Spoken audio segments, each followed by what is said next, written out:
অনেক দিন পর আমি আজকে বোনের বাসায় যাব বেড়াতে। তাই দুলাভাইকে বলছিলাম আমাকে নিতে আসার জন্য, তাই নিতে আসছে। সাথে আমার বাগিনাও আসছে।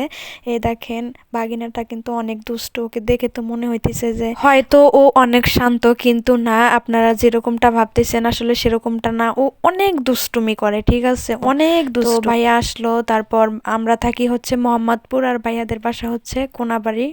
আপু থাকে, তো দুলাভাই আসছে আমাকে নিতে। এখন যাইতেছি রেডি হয়ে।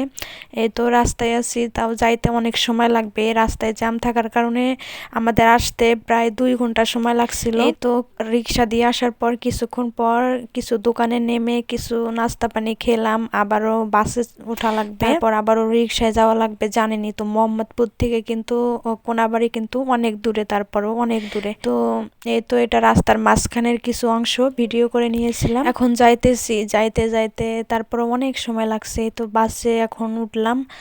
বাসে ওঠার পর তো আমার একদম মাথা ঘুরাইতেছে। বাসে উঠলে তো আমার ভালোই লাগে না, তারপরেও কষ্ট মষ্ট করে ওষুধ খেয়ে নিয়েছি। তো এ তো দেখেন আমার ভাগিনাটা কেমন দুষ্টুমি করতেছে, ক্যামেরার সামনে ওয়ারও আসতেছে। তো আমরা এখন বাসে উঠলাম, কিছুক্ষণ পর আবার রিক্সায় উঠে চলে যাব। তারপরেও আমাদের যাইতে প্রায় 2 ঘন্টা সময় লাগছিল। এই তো বাসায় আসার পর দেখি আপু রান্না বান্না করে রাখছে।